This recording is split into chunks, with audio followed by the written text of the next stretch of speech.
వేడి వేడి అన్నంలోపు వేడి వేడి అంబలు కలుపుకొని తింటే ఉంటుంది.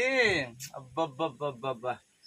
కానీ దీంట్లో పెరిగేస్తే మాత్రం అద్భుతంగా ఉంటుంది. ప్రజెంట్ అయితే పెరుగు తేలేదు, ఉన్న దాంతోనే సంతృప్తిగా తినేస్తాను. ఓకేనా? మరి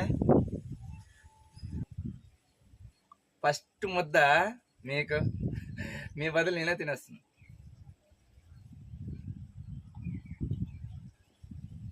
క్యాబేజ్ బుట్ట ఒంటికి చాలా అంటే చాలా మంచిది. తర్వాత సోడి అంబలి, దీనికోసం మీకు ప్రత్యేకంగా చెప్పక్కర్లేదు, ఎందుకంటే చాలాసార్లు మీకు నేను చెప్పాను. చాలా అంటే చాలా మంచిది. ఇదేంటి తెలుసా? తర్మాని చారు. ఇది ఎలా చేస్తారనేది మీ అమ్మగారికి నాన్నగారికి అడగండి, వాళ్ళు చెప్తారు. దీనివల్ల ప్రయోజనం, ఇలాంటి ఎండాకాలంలోపు ఇలాంటి తర్మన్ చారు కానీ తింటే బాడీ చాలా అంటే చాలా కూల్గా ఉంటుంది అబ్బా.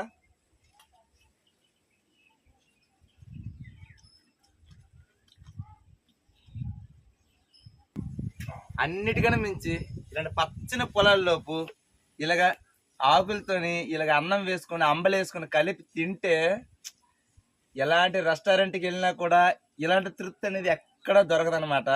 ఇలాంటి హ్యాపీనెస్ని చాలా పెద్ద పెద్ద వాళ్ళు ఉంటారు కదా, వాళ్ళందరూ ఇలా టూరిస్ట్ లాగా ప్లాన్ చేసుకొని పొలాల గట్టులకి వెళ్ళి ఒక టెంట్ ఒకటి వేసుకొని ఇలాగ ఫ్యామిలీతోని ఇలాగ అరటాకుల్లోపు ఇలా సారికంద ఆకుల్లోపు కలిపేసి వడ్డించుకొని తినండి అబ్బా.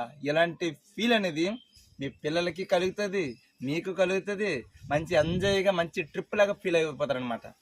అంత బాగుంటుంది. రైతుల కంటే అలవాటే. తెల్లారి 5 గంటలకు వచ్చానన్నా, మొత్తం పని అంతా అయిపోయింది. ఇప్పుడు టైము 8:30 అయిపోతుంది. ఇప్పుడు పనికి వెళ్ళిపోవాలా.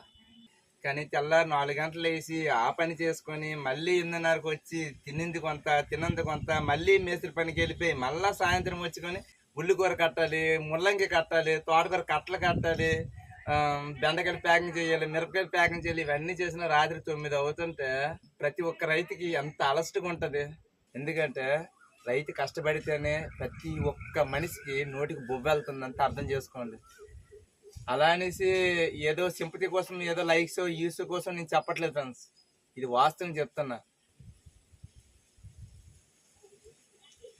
రైతులకి గౌరవం ఇవ్వకపోయినా పర్లేదు, కానీ దయచేసి కించపరిచేలా మాట్లాడకండి. ఓకే ఫ్రెండ్స్, ఉంటాను. తప్పుగా మాట్లాడంటే ఏదైనా క్షమించండి. బాయ్. జై జవాన్ జై కిసాన్. అన్నదాత సుఖీ భవ.